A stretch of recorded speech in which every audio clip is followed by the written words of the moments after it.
Hello, everyone. Welcome to a special workshop session of Libraries in Response on funding and the general building of community support and appreciation for the library. This is not a regular session. This is a special session. We felt it was in very much timely circumstance as we'll talk about.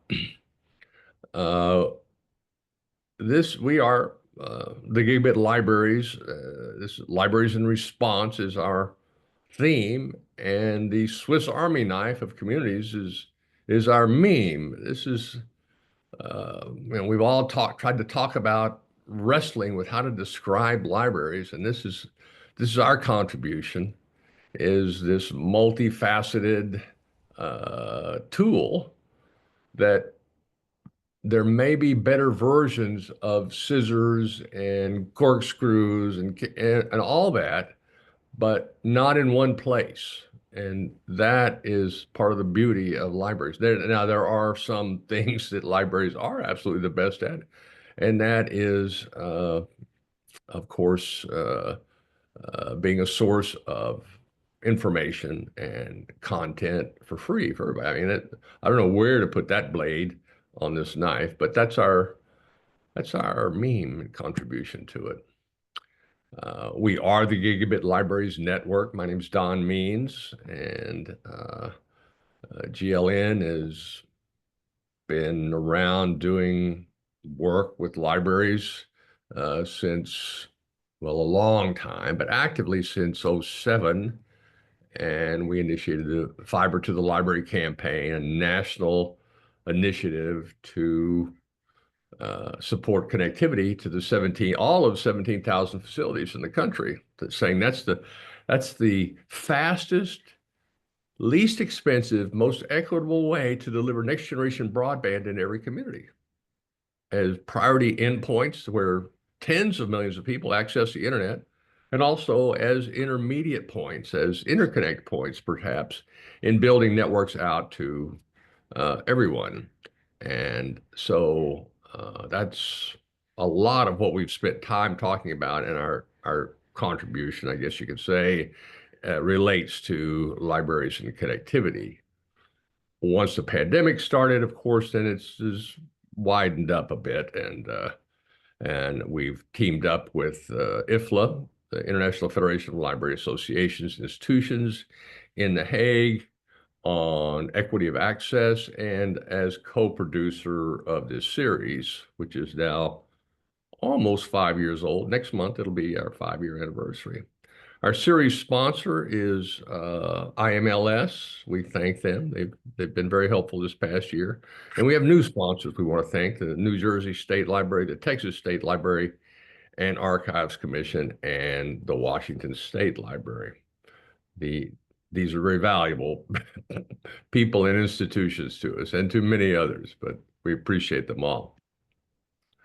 This is our special guest today. It's Patrick P.C. Sweeney, the political director of EveryLibrary. And this is amazingly the heart of the program today on how to affect funding in communities, which is, of course, critical to library operation.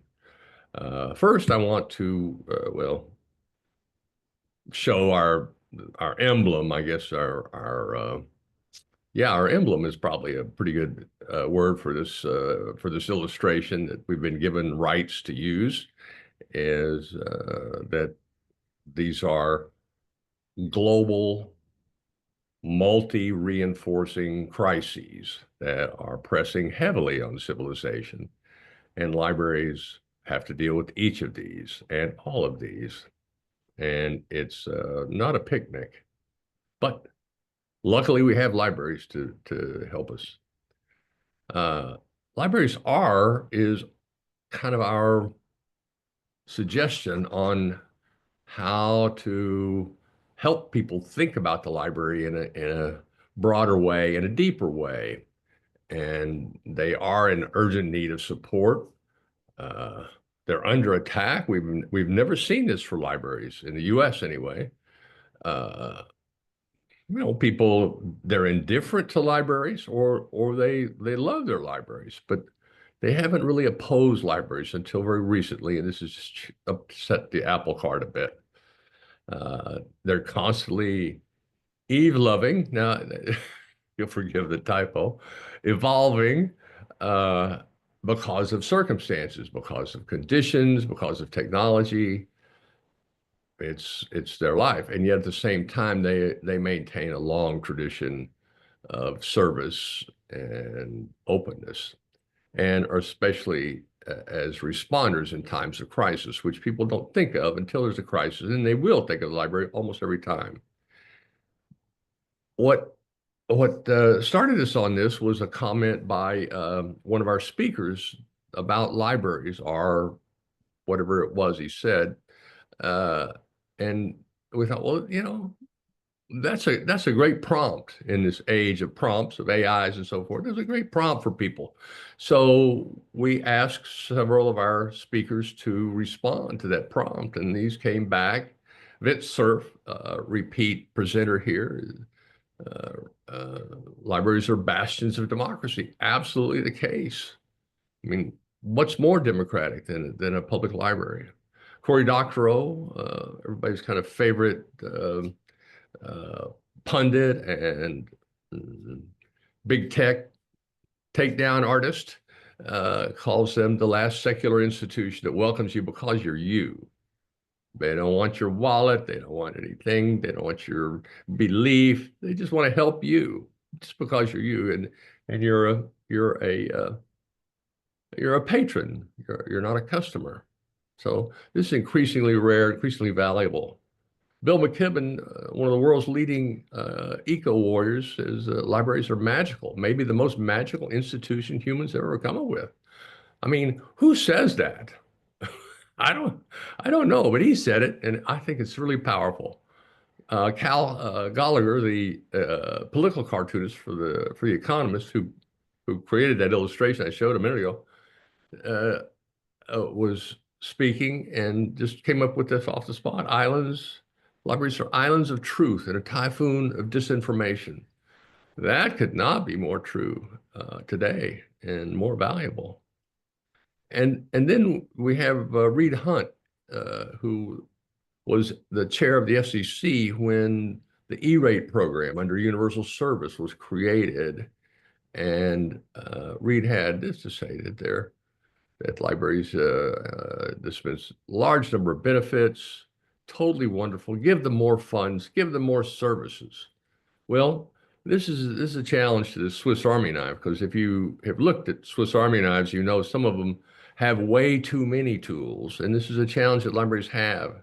They're very difficult for them to say no to anyone for anything, and this tends to create kind of expansion of services, mission creep, if you will, and added challenges to these institutions with limited resources.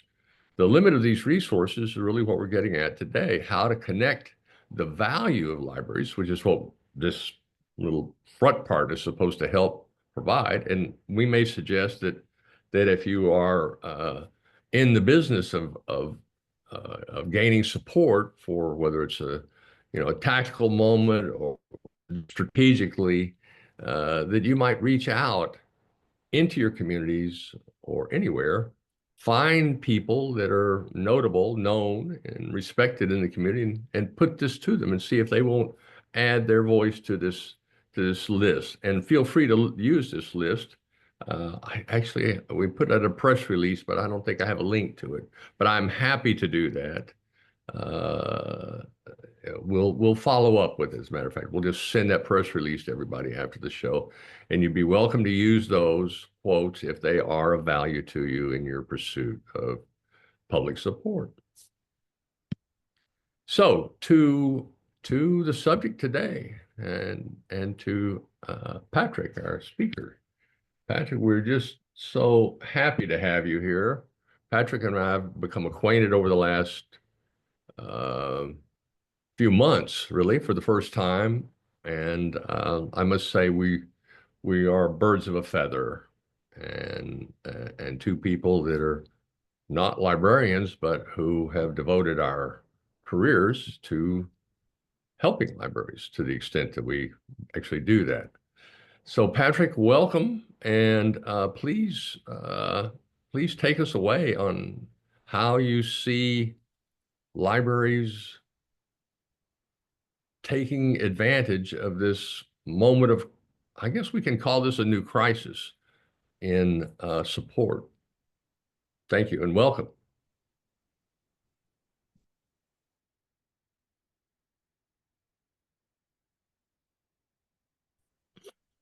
By chance, are you muted, Patrick? I was muted. There you go. Okay. Um, yeah, you made a comment about me not being a librarian. I was actually a librarian. I was I a apologize. library What? manager in Lincoln, California. I coordinated the opening of the Lincoln Public Library, the 12 Bridges branch, which was an amazing job right out of school. But I was also a school librarian, library manager for San Mateo, assistant director for Sunnyvale Libraries, before joining EveryLibrary full time, which is what I do now. So, I Very help. good. My apologies. I guess that leaves me as the sole interloper in this No, profession. no, no, yeah, you're on your own. Yeah, so no, I just want to say, like, I'm coming out of a place of practice, and that's why I kind of want to make that Great. distinction that Great. I have worked in libraries. What was interesting is my first library job, I started in 2007, early 2007, and went through the recession, the first recession. And that was really, really interesting to go through as a brand new librarian, and kind of what took me down this advocacy path that I've been on ever since then. Going through the recession as a librarian, as a brand new librarian, what I realized is that library school doesn't teach students how libraries are funded, how to impact funding, how to navigate funding issues, voter support issues, political issues, the things that ensure that libraries have what they need to keep their doors open day to day. We don't really talk about that. And we're doing a bunch of work in that space, doing reviews and research on what it is that library schools are teaching and what they should be teaching to help students be better prepared to ensure that libraries have funding when they go into the actual profession. Um, and like I said, that's really what took me down the whole advocacy path. That's what made me interested in advocacy, and took me down the path of a political consultant, which is what I essentially do now, for EveryLibrary. So let's talk a little bit about this presentation. Um, this presentation is we're gonna do a bit of like a rah rah rah for libraries real quick. We're gonna talk about some of the great things that libraries do and how libraries are a Swiss Army knife for the community. And we're gonna go through that, and then we're gonna talk about some of the ways that people can work to support their libraries in the public, and some of the tools and things that are available to them to help build back some of the support that we need for libraries. I work for an organization called EveryLibrary. EveryLibrary is a 501(c)(4) organization. We are very different and unique in the library space. There aren't very many others. In fact, there are no other national 501(c)(4) organizations that build voter support for libraries and work on the politics of funding libraries. We are it. We're the only one. We are not in competition with organizations like the American Library Association. We are a public-facing organization. We talk to the public about libraries. We work on behalf of our stakeholders, and our stakeholders are library workers and the library profession in general. Um, ALA is a profession-facing organization. They speak primarily to the profession, librarians and library workers, and so we're a little bit different in that way. And then we have C3s like Urban Librarians Unite, who does work primarily in like New York in their case, but they also work on advocacy in a different way because they're a 501(c)(3). And so we just want to make the distinction. Every library is not in competition with a lot of these other organizations. We are very different and distinct because of our legal structure as a 501(c)(4). We also have a 501(c)(3) that does some research and training and stuff like that called the EveryLibrary Institute. But that's a very different organization as well. One of the fundamental issues that we have with doing this kind of work is that everybody loves libraries, but nobody cares. This was told to me at a political consulting conference by a political consultant who does campaigns for like big level, huge politics, presidential level politics. When I explained to him what I did, he said, "Man, that must be really, really hard because everybody loves libraries, but nobody cares." And it's really hard to get people to take action on an issue that they don't care about. If you just have an affinity towards something, if you just like something, there is a level of indifference to that. And what we need is for people to care and not just love libraries, but to care.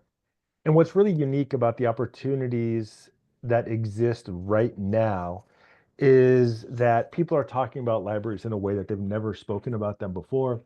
They are talking about, what would happen if they lose access to their libraries, the things that libraries do. We're talking about book banning, we're talking about taking away freedoms, the freedom to read, the right to choose what you're allowed to read without government interference, like all of those kinds of things. We're having those discussions in a way we've never had before. And that's going to bring about some really interesting opportunities because all of a sudden, people care in a way that they didn't before. And so we'll talk about how to take advantage of that as well throughout this presentation. Let's talk about some of the great things that libraries do, in general. Of course, everybody knows libraries support literacy.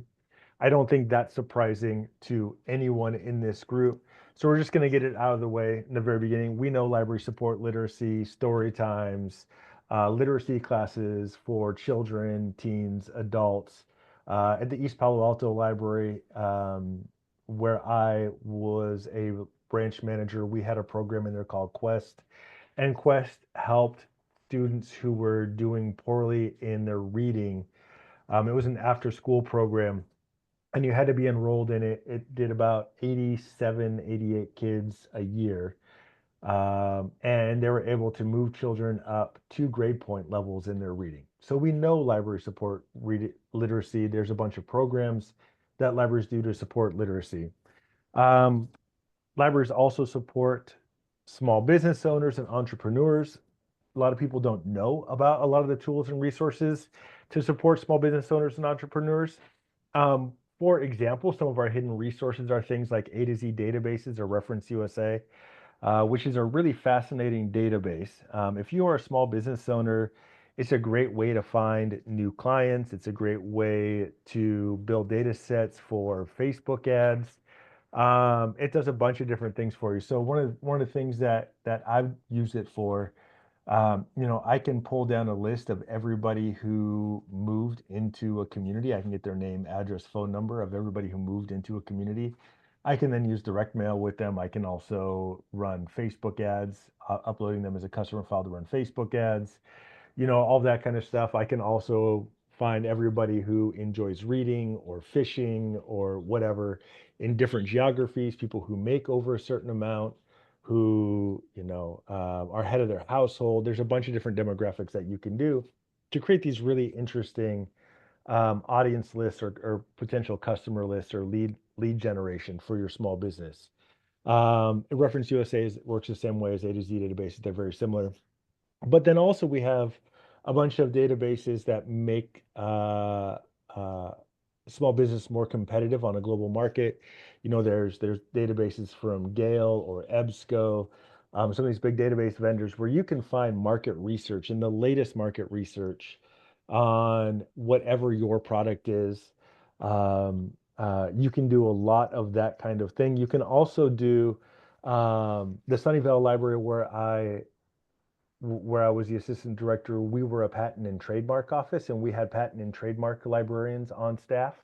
And we also had business librarians on staff who could help you start your small business. Essentially, we could help you take a product, from development to patent and trademarking, all the way out to the market, and business librarians to help you set up your small business as well.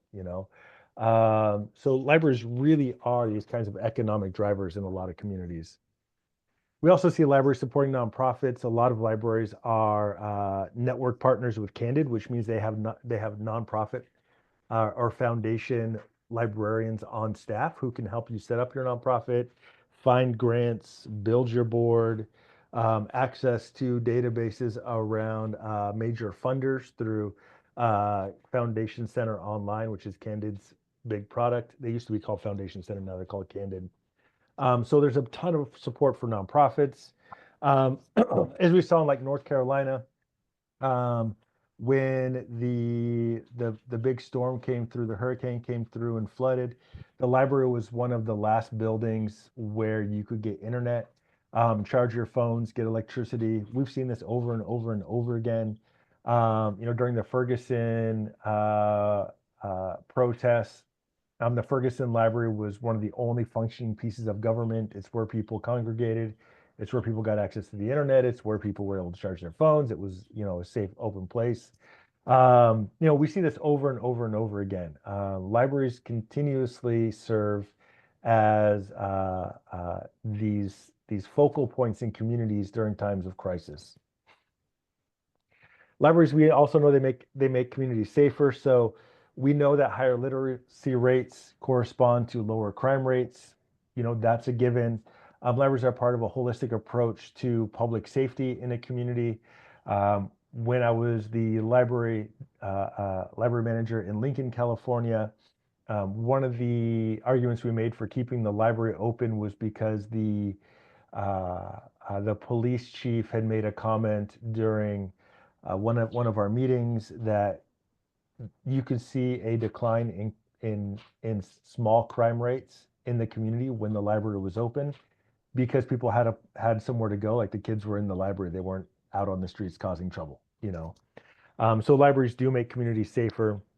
They also act as economic and retail anchors. A lot of people don't think about this, but libraries partner a lot of times with Chamber of Commerce for revitalization programs for downtown centers. They we see people's behavior being that, the library gives them a reason that they have to go back every 2 weeks, being that, your books are due. And what that does is really interesting in a community that's trying to revitalize its downtown.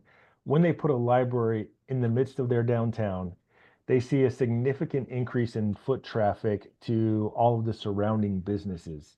If you go to the library to return your books, well, you might stop and get a coffee, you might stop and get, bagels, you might stop and do some of your grocery shopping or clothing or whatever else is around that library. We see that over and over and over again. Whenever a library is included in that downtown revitalization plan, we see a significant increase in foot traffic to all of those local retail spots. Libraries also support veterans.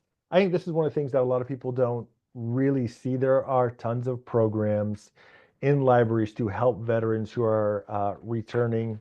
Um, uh, we see programs on how to apply for, VA benefits or programs that just highlight the culture around the military.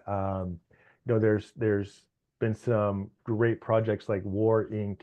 that was a showcase of military kind of tattoos that went around libraries. But then also, there are the kinds of programs and the social spaces that veterans need when they return back to their communities. Libraries also support homeschoolers. Lots of homeschoolers use libraries. Homeschooling parents utilize libraries for, proctored tests, for just finding materials for homeschooling, a wide range of resources for homeschoolers. And of course, public schools, most libraries work hand in hand with public schools to support curriculum. And we see that over and over and over again that but they provide textbooks, they provide places for students to work, quiet, safe spaces to work. When I was again in East Palo Alto, we had a lot of students using the library resources to write their essays because they didn't have computers at home. We also had a lot of people, a lot of students using just the space because it was a quieter space than their home environment in East Palo Alto. So that was really interesting. But a lot of support for uh, public schools. Historians and genealogists, you'd be surprised at what you can find in a library basement, especially a library that's been around for a long time. I used to love going into the basements of the libraries that I worked at that have been around for a while because they had huge archival records of newsprint, of death records, of birth certificates, of properties, property ownership going back decades in these old leather-bound books and documents like that. And so that was always really interesting because we also then had genealogists and historians coming down to look at a lot of these resources to find people or to figure out where old cemeteries used to be or things like that. A lot of those records are just kept in the basement of libraries, and a lot of people don't know that. Like if you go and you speak to some of your librarians, they can direct you to a lot of those resources that you might not see. And of course, libraries also have access to things like ancestry.com and those kinds of genealogy websites where you can do it for free. If you want to do stuff, there's a ton of stuff to do at libraries, of course, learning new languages, access to language learning. I learned Spanish pretty well from the Pimsleur set of CDs that I went and got from my library for free. They're like 40 or $50 each set, and there's like 5 sets in the thing. I was able to learn Spanish fairly well. There's Mango languages, there's all those kinds of things. A lot of libraries also have language learning programs for various languages. They also have English as a second language learning programs. So language learning is a huge part of libraries in helping new immigrants learn new languages and things like that.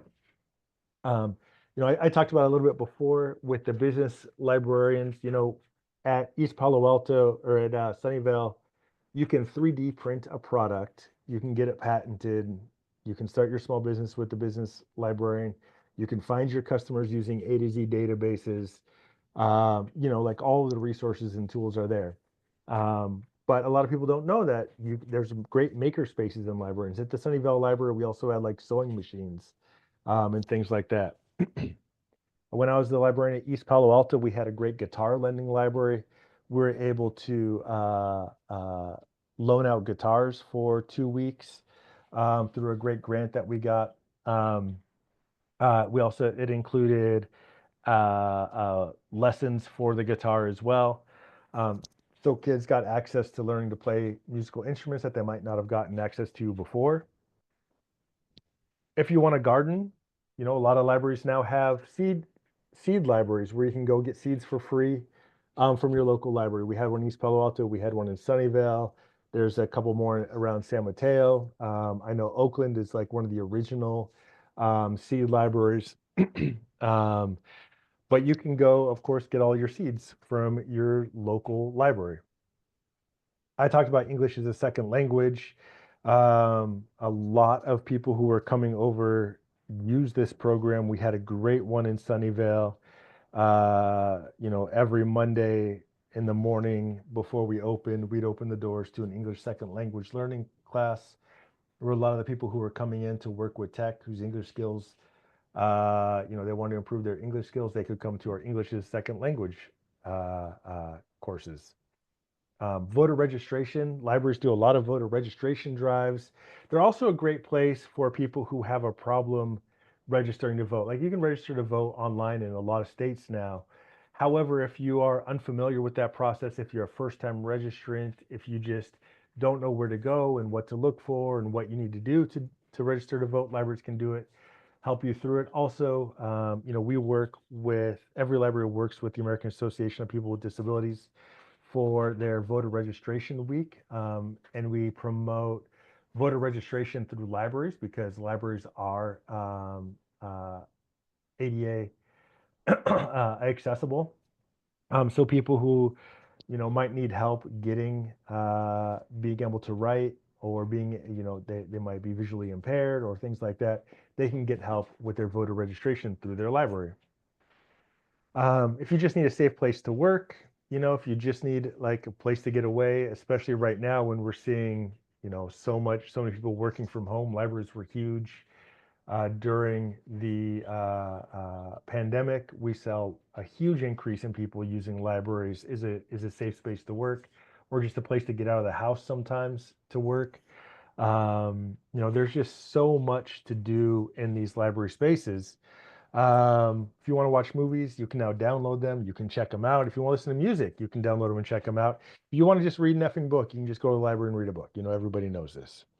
But so if libraries do so many of these really amazing things, like why are they attacking libraries? Like it doesn't make sense to attack libraries when we talk about how impactful libraries are in their communities. Anything you want to do, anything you want to be, libraries are the Swiss Army tool to help you do and accomplish just about anything you want to do in life. So why would they attack libraries? Well, it's because library attacks are an opportunity.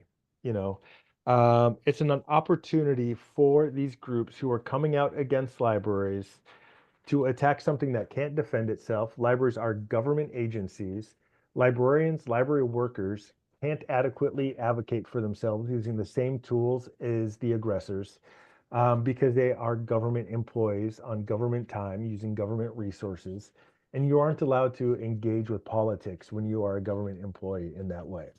So essentially what's happened is some of these more nefarious groups, scam packs, people who are just trying to raise money by through taking advantage of some of the outrage culture and culture wars that are happening. They are using libraries as an opportunity because the libraries can't fight back, they can't defend themselves, and so they can freely attack them. And that's really what we're seeing right now. And the attacks are the way they are, quite honestly, because uh, people who are radicalized about a cause are the people who take action. Like if you're so about an issue, if you're lukewarm on like saving the whales, you're not going to get on a boat and go save the whales, right? Only people who are radicalized about a cause are the ones who take action, which is why the language that we're hearing is very, very radicalized. Calling librarians pedophiles, calling librarians groomers, saying there's porn in children's books. There's not, um, these are very radical ideologies, and the reason that they use that language is because that engages with their most radicalized ideological supporters, who are the ones, and those are the people who are making donations. Those are the ones who are volunteering. Those are the ones who are taking action. Those are the ones who are voting for radicalized legislators in office. Marjorie Taylor Greene, when she stood up and she yelled liar during Biden's State of the Union address, she did that because her team had an email set up to immediately go out after she did that to say, I just called Biden a liar to his face. Make a $5 donation today. That's only going to appeal to radicalized supporters, which is great because only radicalized supporters make donations. So it doesn't matter what anybody else thinks. And this is the thing that they're taking advantage of right now. And in fact, we even see them talking about it. Christopher Rufo is the guy behind the CRT, outrage, the one behind the woke mind virus stuff, the one behind like all of these things. He flat out says it all over social media, number of times that he is manufacturing this outrage. Like he says it openly and plainly because he knows he can, because nobody's gonna step away from it because they are radicalized, right? Um, they flat out talk about the fact that they're radicalizing their supporters. And the reason they're doing this is because they're trying to move the Overton window. And the Overton window is a piece of political theory, but essentially, you propose something that's completely unthinkable, with the understanding that you are going to scale it back to make a desired idea seem more sensible, when it might not have seemed sensible before you proposed that unthinkable idea, right? So, this is something that both the left and the right do. Um, like the defund the police movement wasn't really about defunding the police. It was about enacting some kind of precautions, things like body cams, more oversight into police actions, like that kind of thing.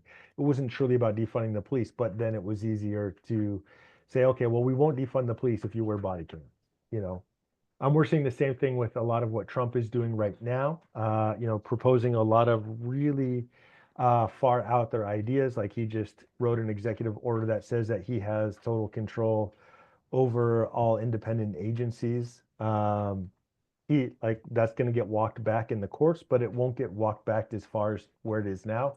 He will still gain some ground in that attack, right? He will still gain more executive power from that executive order, even if it gets walked back a little bit in the courts, right? We're seeing this play out over and over and over again. In fact, like, when we look at some of the larger thing, the Texas GOP platform, the reason libraries are being attacked is because this is a part of their platform. They are coming out plainly against the LGBTQ community. I don't think anybody's surprised by that. And they're doing it to drive things like the Parents' Bill of Rights, which got its start back, the year of the parents' rights. We're hearing that over and over and over again. This started with a movie called Whose Children Are They? Which, when it came out in like 2001, I did kind of a dive on this, like, where did this come from? Like, this just came out of nowhere. And when I looked at the nonprofit behind it called For Kids and Country, they had only been in existence for a year. And start launching a nonprofit that had only been in existence for a year that then suddenly had a theatrical release of a movie is a pretty big step, for a brand new nonprofit. And so I was like, well, this is really interesting. How and why is this happening? So I looked at For Kids in Country, and I noticed that for interviews to go to the Caros company, and I thought, oh, that's interesting. Now, this was back in 2001. Like what? Okay, who's the Caros company? Um, and when I Googled press at the Caros company, I realized that it's behind uh, almost every uh, uh, Christian nationalist kind of organization in the country. They are the press for just about everyone. We are doing right now some research into really understanding this, because with one media company behind all of these different organizations, um, it becomes very plain to see that there's a significant level of coordination behind the language, messaging, and rhetoric of the movement that we're in right now, you know. Um, what was interesting is that the Caros company was sold to this national conglomerate called JDA Worldwide. And when that happened, we started to see a lot of the same kind of activities in other countries. That was like 2003-ish, and that's when we really started to see significant movement in a lot of other countries around using this almost the exact same language, the exact same style websites, the exact same style tactics, strategies, everything. Um, so following this down this rabbit hole, I think is really interesting because it helps us understand a little bit more about what we're up against. Um, so let's start talking about how we can be better advocates for our libraries. And I think some things to understand here that are really important is that libraries are not neutral. We do stand for things. We stand for freedom of the press. We stand for a lot of First Amendment issues. We stand about freedom to access information, the freedom to read. We believe that Americans should have access to information openly and freely. When we have a set core of professional beliefs, it means that we are not neutral. Um, Libraries are also political, which I'll talk about in just a minute. But what I mean here is 98% of library funding is political in nature. And we work in a political environment. We are funded by voting, legislators. So whether or not we like it, we are political. But where people get this idea, when they're like, oh, libraries should be neutral, what they're actually saying is libraries should be nonpartisan. Libraries are nonpartisan. Libraries don't support any partisan candidate. We don't support any political party in the United States. We aren't pro-Republican, pro-Democrat, pro-libertarian, pro-whatever. Libraries are nonpartisan. There are ideologies within librarianship because we aren't neutral, but we are nonpartisan. There are conservative books in libraries. There are progressive books in libraries. If the progressives had started coming out against libraries, it would have been very easy for them to do. They would have just had to hold up the conservative books that libraries hold because libraries hold just as many conservative books as they do progressive books. Um, and it would have been easy for the progressive to make the case that the conservative movement is making right now, that libraries are, progressive indoctrination centers. They're not, they're taking a few books out of context without showing the whole, which is there are tons of conservative books. We have all of Glenn Beck's books. We have all of Rush Limbaugh's books. We have all of, Trump's books. We have, all of those kinds of things. Whatever your political spectrum is, you can find books that are either on your side or on the other side at libraries. And that's something that's important to understand. I might kind of talk about this a little bit. Library funding is political. 90% of funding for U.S. public libraries come from local taxes. That's really important to understand as we are working to support libraries. That's 90% from local taxes. And those local tax decisions are made by local voters and local legislators, city council, county commissioners, who are all voted in by voters, right? So almost all of library funding is dependent upon voting. And we also have 3 to 5% of library funding, which comes from the federal government, or we have another 3 to 5% that comes from the state government. That makes up about 98% of library funding. Again, is political in nature because, of course, the state and federal funding are decisions made by state and federal legislators. What all this means is that we need voter support if we want libraries to stay open. There's no way around it. We need legislators in office who care about libraries, your freedom to read, are against banning books, want to ensure that libraries have the funding, all those kinds of things. We also need voters to vote for library bonds, referendum, millages, like all of that kind of stuff. What is nice to see is Americans love libraries. This is from Pew Research Center. Um, Americans continue to use their libraries. This data is a little bit old, but it's still fairly accurate. But the voter attitudes have kind of changed. People like libraries more than they ever did before. People use libraries about the same amount as they did before, and they rate librarians, close to where they did before. But their willingness to vote for libraries has significantly changed. And so that's the difference between like liking a library and actually caring, you know. So much of the library advocacy that we do in this industry is basically, here's a good reason to like your library. Here's why you should like your library. Like all the first half of this presentation were all great reasons to like your library. They're great things that libraries do. If you believe in these things, great. Libraries do good things.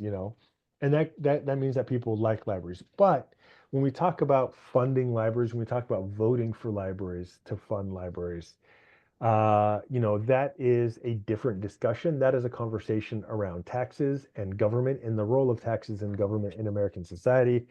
And that is a very, very different conversation.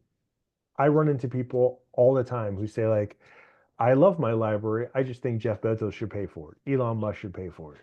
Somebody else should pay for it. Not my tax dollars because I don't believe in the government. I don't trust the government and I don't believe in taxes. And what this leads to is this really drastic loss of voter support for libraries. And this is from a study called From Awareness to Funding, and ran the study in 2008, once in 2018. This data is now 7 years old. I have no idea where this is now, because for whatever reason, as an industry that's entirely propped up by voter support, these are the only two times that we have ever measured voter and political support for our industry. If we were, quote, like a real industry, we'd be running these kinds of models almost annually to figure out where voter support is, where it needs to be, what messages to use to rebuild that support. Who should we be talking to rebuild support? I don't know what a library voter looks like. Um, I don't know if they are a homeowner. I don't know if they are a renter. I don't know if they're a parent. I don't know if they're a grandparent. I don't know if they're single mother, single father. I don't know if they're people who make over $250,000, less than $250,000. I don't know if library voters are more likely to drive a red Subaru or read Forbes magazine. We have no data on understanding voter support for libraries. And what little we have comes from these two studies, and they found that we lost somewhere around 20% of voter support from 2008 to 2018. I have no idea where it is now. My guess is that it hasn't gone up, you know. What this means is like we're out of time. Right now, 42% of Americans, or in 2018, sorry, 7 years ago, 42% of Americans were likely or definitely going to vote against their library. That's like the doomsday clock of librarianship. And nobody's talking about it. I don't know why nobody's talking about it. I can't figure out why nobody else is talking about it. But it's the only thing that we need to be talking about in this industry is this ticking time bomb of voter support. Once that 42% gets above 50% across the country, libraries will not be able to pass local ballot initiatives to fund their libraries. If voters aren't supporting local ballot initiatives, then they're not voting for legislators who care about libraries, which means we're not going to have legislators in local offices who can appropriate those funds to the local library. It means then that state and federal legislators aren't going to care because state and federal legislators typically come out of the pool of local legislators. If they didn't care then, they're not going to care at the state or federal level. Once this gets above that 50% across the country, like that is the end of American libraries. And again, we refuse to measure it as an industry. I can't figure out why. We're trying to find a funder. If anybody knows a funder who wants to help us out, we need $500,000 to run this public opinion polling to get the data we need to rebuild that voter support. Give me a call. Let me know. But some things that this polling did find that was interesting is that political party didn't matter. The moderate majority of Americans in 2018 on the right and left side of politics were just as likely to vote for or against their local library. The people that we're hearing from most are the loud people at the fringes of both the left and the right, who have a mistrust of government and taxes. But the moderate majority, that big hump in the middle, they're just about equal.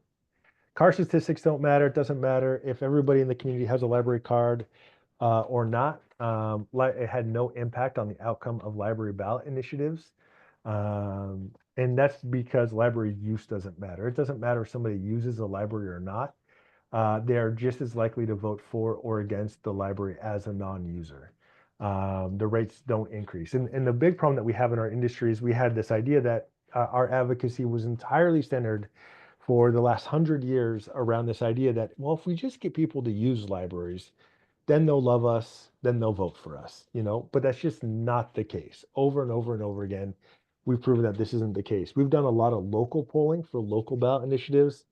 And the only time that we've seen this change is if somebody is a super user of the library, that is, they use it more than once every 2 weeks. If somebody's a super user of the library, they're 2% more likely to vote yes for their library, but only 2% more likely. And that's a real eye-opening statistic. That's within the margin of error for most polls anyway. So the difference is negligible, right? Um, so how do we start rebuilding this? What do we need to do? Well, we have three resources to do this work. We have time, money, and people. Once you understand that politics is an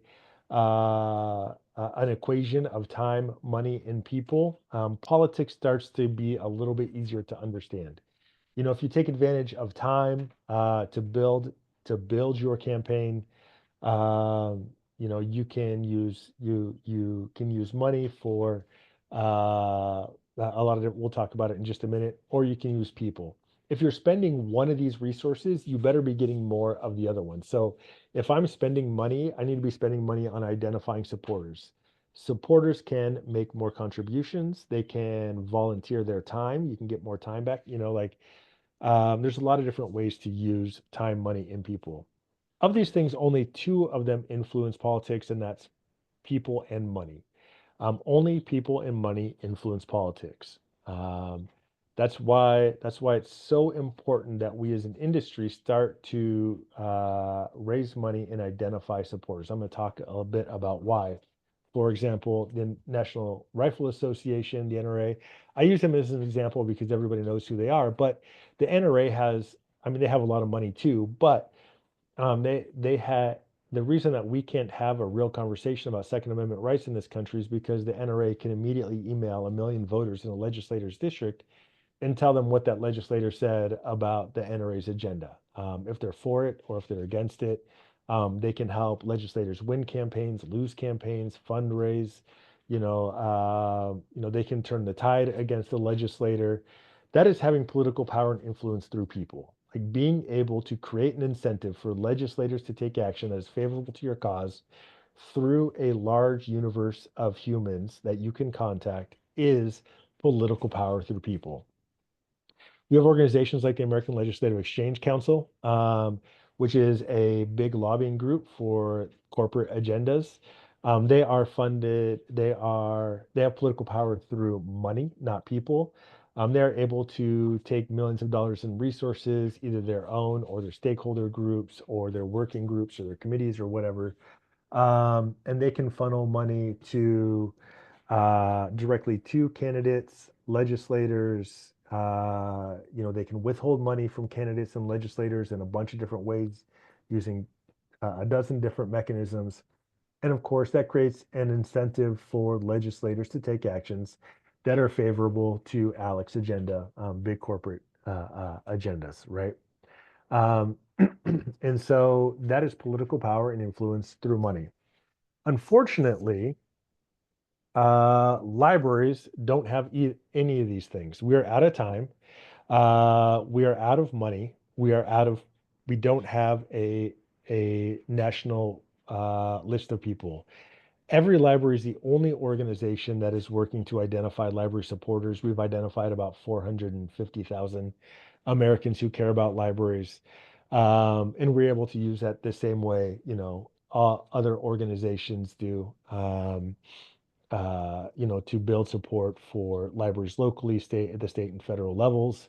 If we want to be serious, though, that's not enough. We need to identify 3 to 5 million Americans before any legislator is going to care about what libraries think. Like when ALA puts in a resolution out there, the reason that a legislator, doesn't pay attention to it or doesn't take action on it, the ALA can write as many resolutions as they want.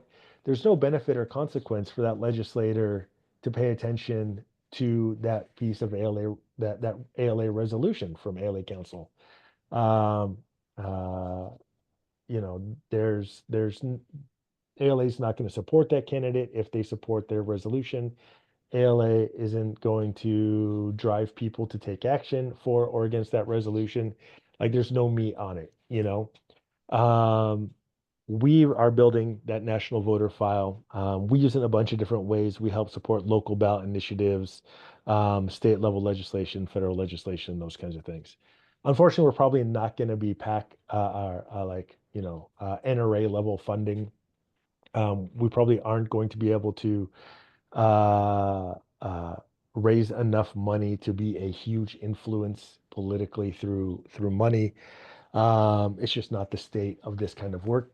Um, even though I would love for us to be. And of course, we're out of time as we're seeing, you know, um, we are on that ticking time bomb, that doomsday clock of voter support. We're out of time.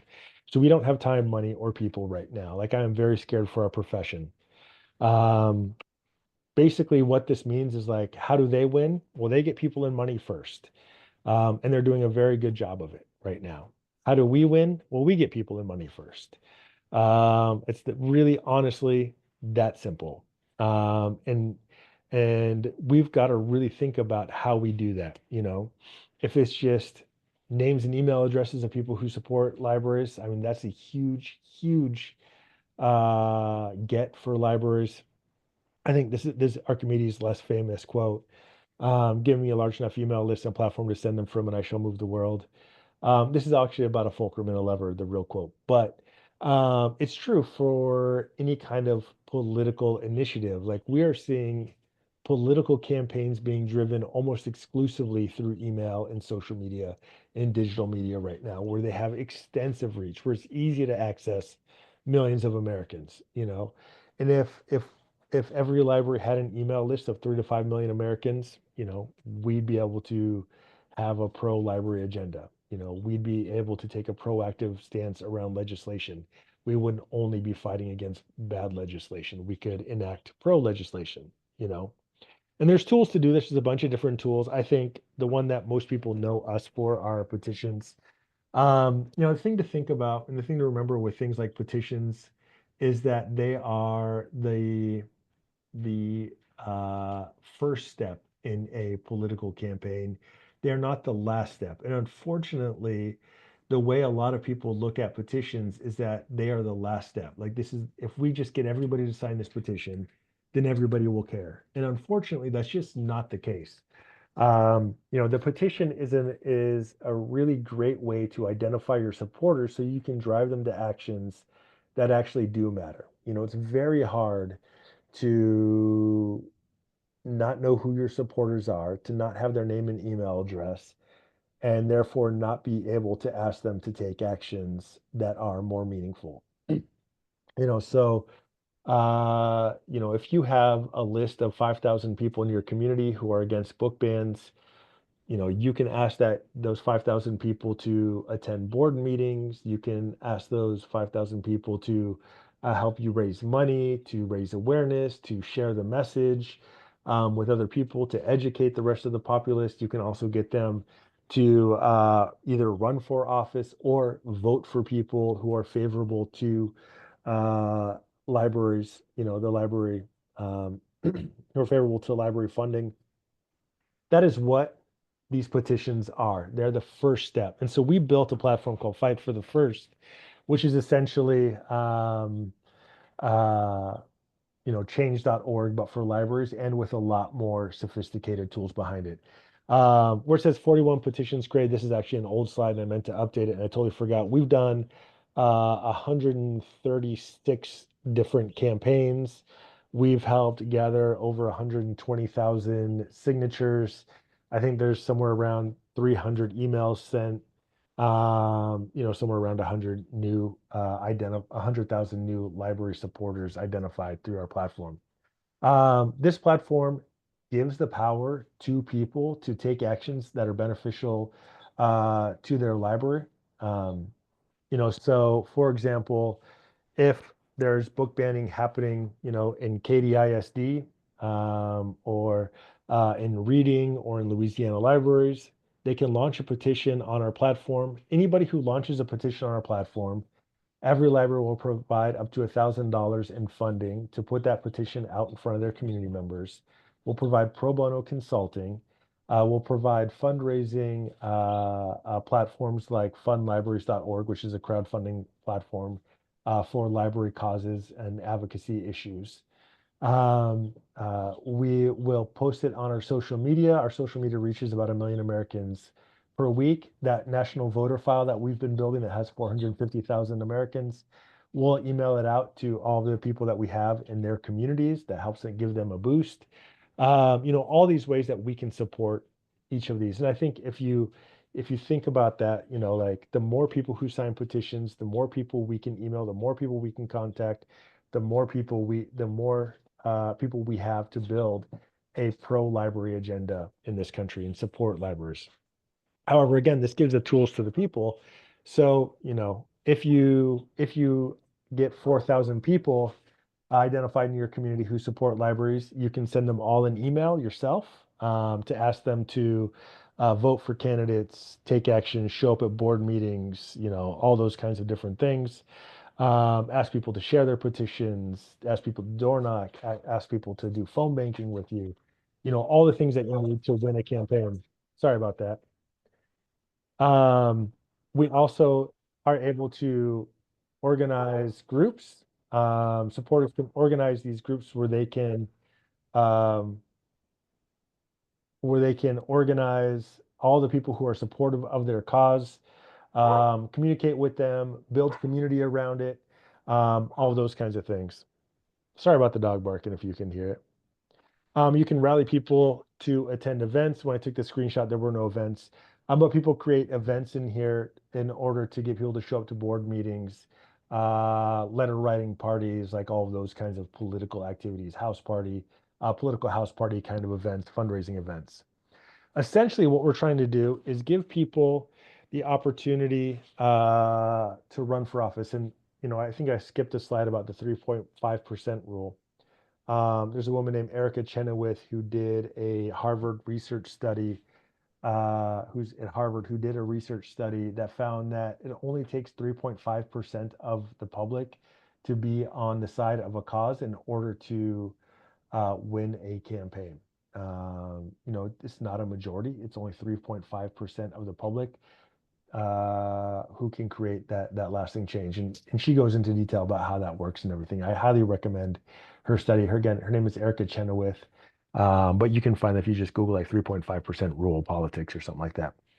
But essentially, what we're trying to do with Fight for the First, with these kinds of tools is, if somebody in reading wants to run for office, on a pro-library agenda, they now have 1,200 people in their community that they can email to say, look, I'm running for office, join me.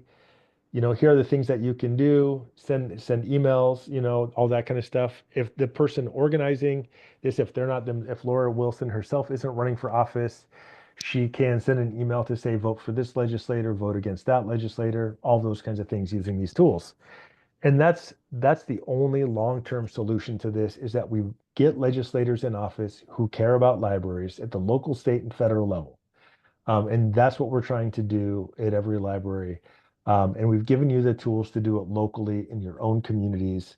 And that is our long-term solution to defending libraries, fighting off these attacks, ending book bans, ensuring that libraries have the funding and resources they need to continue to serve their communities. I can stick around for a little bit longer if anybody has any questions, but that's all I have for you today. Stunning, Patrick. This is uh, this is an awesome kind of situation here. You make the point that librarians are government employees and they're restricted in the kinds of things they can do. The NRA is not. You made a ton of points, a ton of really important points. We've got a couple of questions here, but I just wanted to get to this point about passion or radicalization. Hmm. One of the things that allows the NRA to succeed is the fear that they promote. They're coming for your guns, and I was trying to imagine a library version of that. They're coming for your books. They're coming for your Hmm. right to read. Hmm. How how is that comparable? And are you suggesting that every library plays this kind of a role? You raise money and you support candidates as well as campaigns? Yeah, so EveryLibrary, we aren't the kind of organization that can legally support political candidates. And that's a different kind of organization within the IRS tax code. Um, However, uh, one of the reasons that we built, however, so, but we can support local ballot initiatives for libraries. But we can't support candidate campaigns, which are Uh, different kinds of things and have different rules and regulations around them. A ballot initiative, you can do a lot more. They're a lot more open. They're a lot more free to work on for a wider range of organizations. Candidate campaigns have more restrictions on them. And so, you know, We do a lot of work to support a local library who's going to the voters. If your library is going to the voters, we provide websites, pro bono consulting, direct funding, indirect funding, voter files, access to political tools, political consultants, political operatives, organization, like just tons and tons of resources to libraries that are going to the voters. And we do that all pro bono, all for free. Any library that's going to the voters, we support them. Um, but we don't do anything Okay. with candidates. However, the fight for the first tool, even though we built it, we are protected by Section 230. And so what we can do, and so what you can do is if you build that list of local library supporters, you can send an email to all of them to ask them to vote for this person or support that candidate or do this thing for that candidate or whatever. We can't do it, but you can do it using our tools. Got it. Got it. Okay, we've got a few questions. Sure. Thanks for staying and everybody else who's staying. Jen Nelson, New Jersey librarian, uh, asked, "What is the most effective way to communicate all this lacking data?" Yeah. That's the thing that really keeps me up at night, quite honestly. This is the biggest crisis in our industry is getting this data. There are things that we can do to improve the way we communicate, and this was in a session on messaging, and I didn't really get into messaging, although I had some slides around that, like right now we use a very progressive language around librarianship. We need to think about that. There's three different languages of politics. Like we can get into a discussion around that. But there's a great book called The Three Languages of Politics that I highly recommend you read.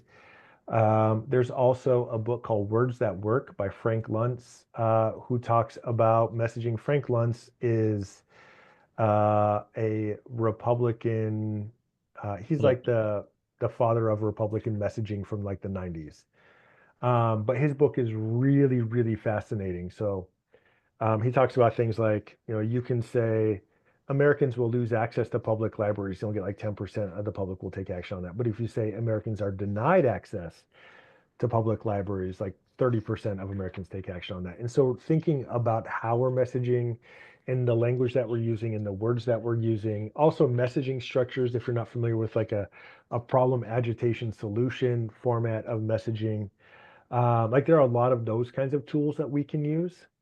Unfortunately, we don't have data that says like, talk to this group of Americans about the impact of libraries on their community around messages around education, talk to this group around public safety, talk about this group around the economy, talk about this group around, like we have no idea who to tell which message to. And that's really the part that makes our advocacy really inefficient. And also not having those identified universes of library supporters.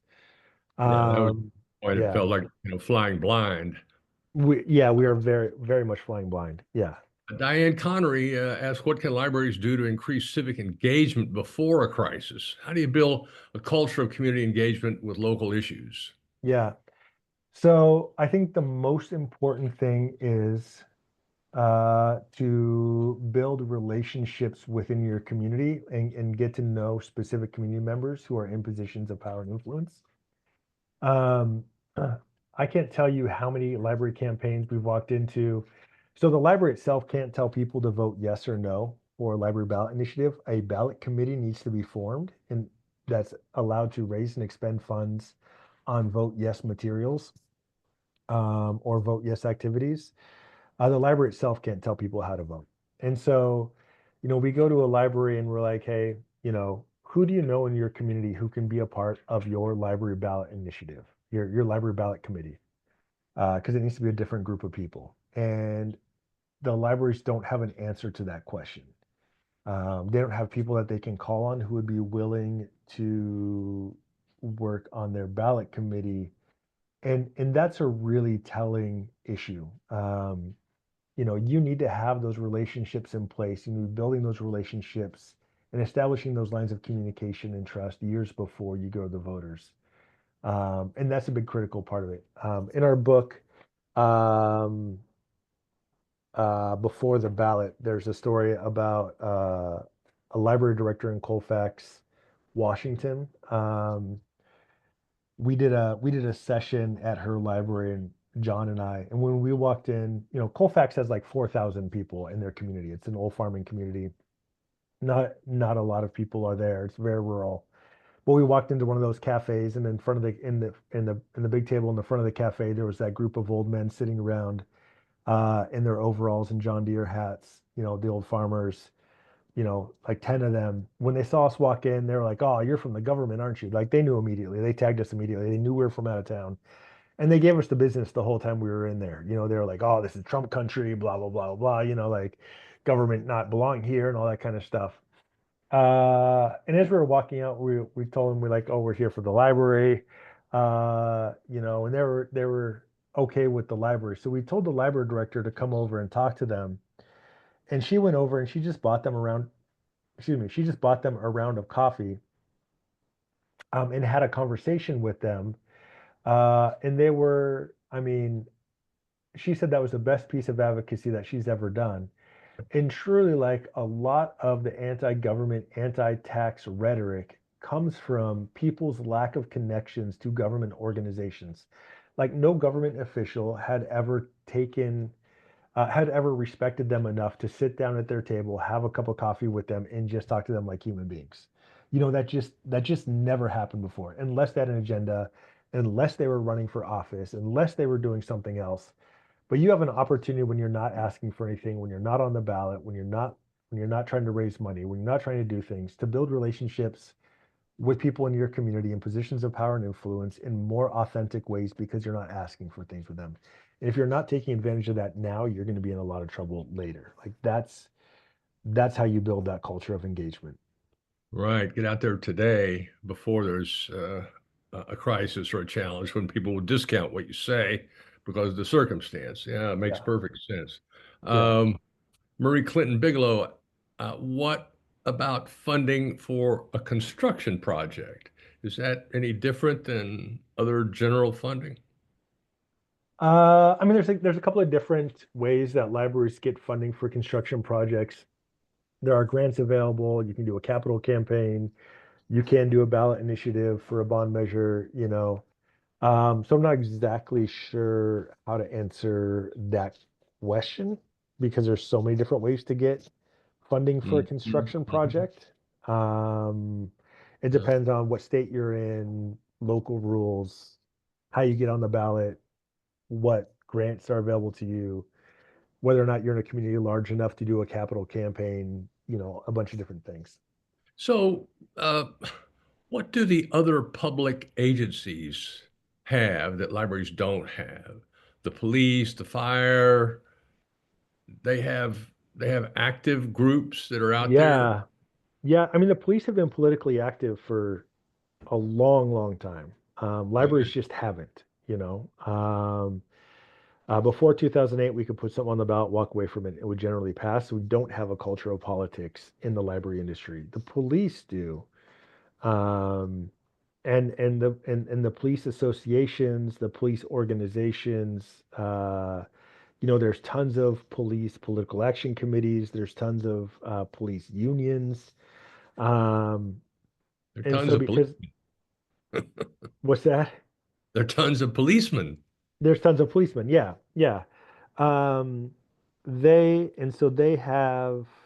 been doing it longer, and so they know all these things, and they're more, and politics is more culturally ingrained in public safety spaces, which is why they're really good at it. Do you think public safety and resilience and disaster response is a winning argument? Uh, Maybe. I don't have any data to say it is or it isn't, unfortunately. I'm always really hesitant to say, yeah, use this message or use that message because communities are different. And so I don't know what'll work in your community. So I'm always hesitant to say like, yeah, this or say that. Okay. Dave, perhaps a set of slides, each annotated with references to data and other supporting materials could be provided after this session. Yeah, Those are Don, I'll send you something with like some of the places where I get a lot of this information. okay. All right. Okay. Thank you. Um, thank you, Elizabeth. Yes, Leela, depressing. Yeah, depressing. Yeah. Yeah, where do you get the time, money, and people? Well, Yeah. where Yeah, where do you you use start? I mean, time. there are a lot of who questions in all of things you're suggesting. A lot of different who. Someone, some group that may or may not exist have to take certain actions. Yeah. So those people, is this friends of the library? Typically not No, super. Friends of the Libraries are very nice, well-meaning, good groups, and I love them to death, but they're almost exclusively interested in book sales and social gatherings. They're very rarely politically engaged, and they're very rarely the right group of people to engage with, uh, to have engaged in your politics on your behalf.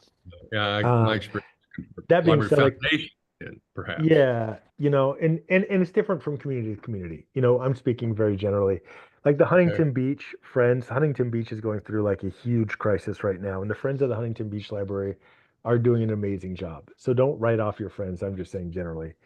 Where do you get the time, money, and people? So, I mean, we should have taken the time the last 30 or 40 years for some national organization to use time to build relationships, identify supporters, build a voter file. Once you have that voter file, once you have that big list of people who are on your side, you can ask them for donations. You can ask them, to attend fundraisers to raise money. Like there's a lot of ways that those three things can work together to build each other up. Um, the unfortunate thing is we're missing the time aspect of it. Like we just don't have the time anymore. And so we're really playing catch up. And so that really hamstrings us quite a bit. So Yeah. yeah, Well, if everything was, hunky dory in in these bond issues and votes just passed automatically, I mean, where was the motivation to organize right, for that to happen? So right, it's right. it's s- suffering from Yeah, success. well, if we had done it, but I mean, people, I hear that, and if we had said, uh, you know, the part that kills me about libraries, but also the part that's very endearing to me about libraries, is that libraries are so willing to do their work on just like a shoestring budget. And if we didn't have that culture within librarianship, we would be in a much better place today. Like, if we had said, no, no, no, no, like, that's not enough money that you're giving to libraries. You need to give more money to libraries. And we had worked politically to get more money for libraries back in like the 70s and 80s, we wouldn't be where we are right now, you know? Um, we would have that culture of politics. We would have that voter fight. Like, we would have those kinds of things. What's being done, Sarah, Pate from Washington Library? What's being done to get the library vendors and publishers to fund some of this? Seems that's the only part of the library world with any money. Good point. Yeah. Analogous to Well, NRA, you've got a whole gun industry that's ready to support that. yeah. So here's something that a lot of people don't know about the vendor industry because we used to be really well funded by the vendor community. Um, However, in the last, I don't know, it's really accelerated in the last 5 or 6 years, honestly. Well, no, a little bit longer than that. But um, over, well, I guess since the recession, maybe it's really accelerated. What we've seen is that a lot of our vendors are being bought out by uh, not venture capital. Why am I blanking on those companies that buy other companies? Hedge funds? Yeah, like hedge fund companies. Yeah, like that. Those kind of hedge fund isn't the right word either. I'm trying to blank on the name. In any case, so I was at a bass fishing convention just randomly because John and I were doing something in that area. And we just walked in because it was something to do.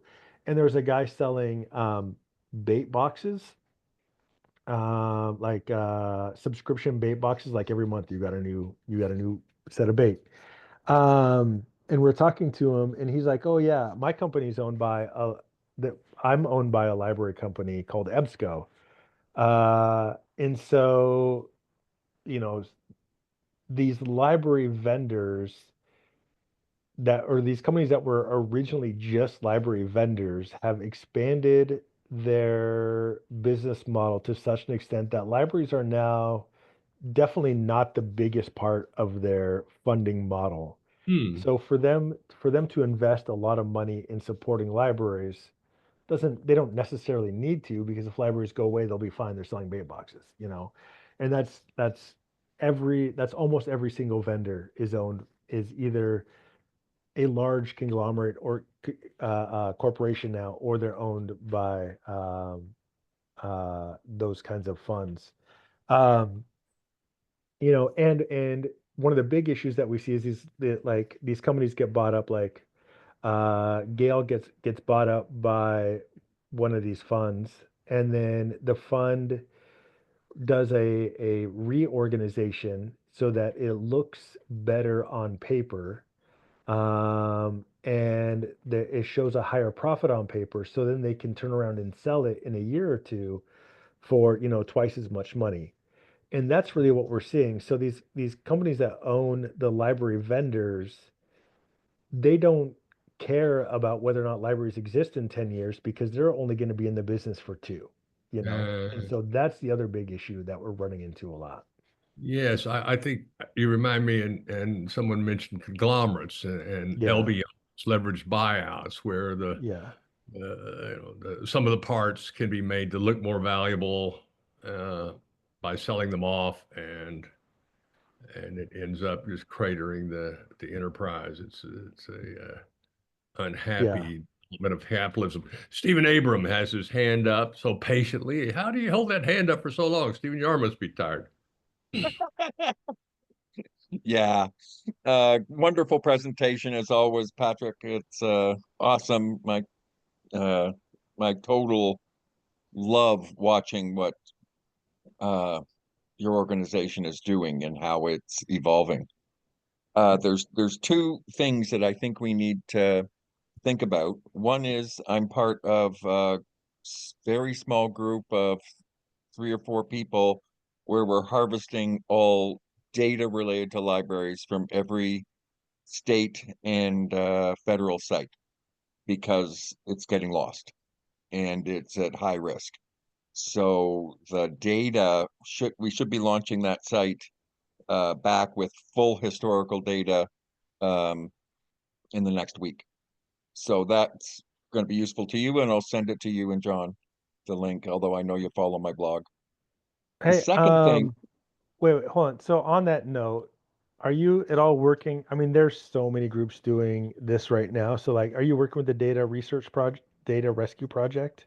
yeah, I know the data rescue project. It's we're happy for them to back it up. We're putting Yeah. it in five different sites. Okay, So cool. I've recommended data because lots of copies keep stuff safe. Yeah. So it'll be at your alma mater, San Jose State University. It'll be at our own site. I will put it in Canada where it's safer and places like that, so that we have the historical ARL, ACRL, IMLS, NCES, and everything else, White House conference data, so that we don't lose it. Um, the second thing I wanted to mention was just as a talking point, it falls into a fairly American habit of thinking the NRA is the largest lobby group in Washington and the most powerful lobbyists, and they're not.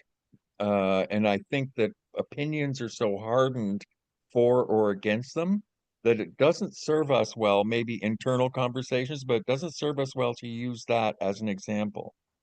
The most powerful lobby group in Washington isn't the oil companies, and it's not the pharmaceuticals. They're obviously very powerful, But the most powerful lobby group is the SIIA, and the head of that, who recently retired, is a good friend. And it's the Software and Information Industry Association. It's totally aligned with what we do, and it's incredibly powerful and uses different methodologies than um, the NRA.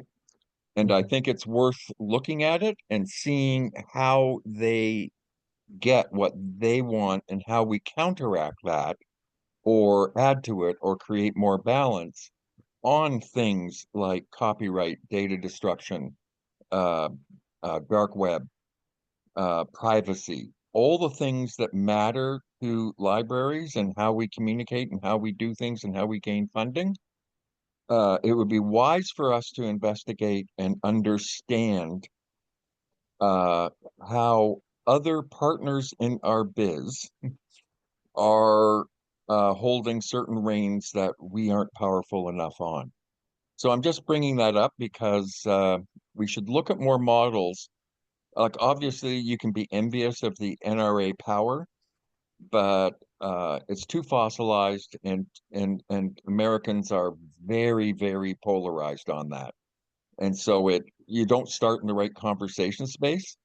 Whereas when you start using words like balance and get it out of woke terms, that's a negative word. You know, it's whatever uh, offends Klansmen easily is what it stands for. uh, we could do some very interesting stuff around understanding our economic and social impact. And that's where all of my research has been for the last 10 years, so that we can make arguments about, cultural employment is almost 6 times what manufacturing employment, yet they keep the public focused on people assembling cars and not even making them. So it's interesting. Anyway, you know, I'll stop talking because I've talked too long. Thank you, Stephen. Yeah, a lot of interesting points. We need to close this out, but I wanted to ask Diane Connery, who has. I was reminded of Diane when you gave your cafe, told that cafe story, Patrick. And I could just see Diane walking into a cafe, sitting down with the old fellows. And so, have you done that, Diane? You've done something like it, I know. Yes, one of the things just briefly that we do that I think really has made a difference is we host a quarterly, it was originally called Meet the Mayor. So Chamber of Commerce, the mayor, local officials come to it. And that's brought a lot of people into the library and gives us a chance to build relationships with them. Yeah. Yeah. It sounds like there are a lot of stories like that that would be helpful if they were somehow compiled in a, this is we did this or we did that, and this work, just ideas for others to think about and go, oh, I could do that. It's like I could go down to the cafe. I hadn't thought about that. It's a great idea.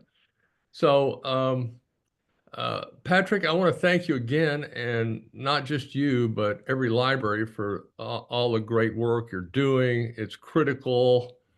I I wish you and all of us every success with that. Any final remarks here? Uh, no. You just remarked out. Okay, that's fine.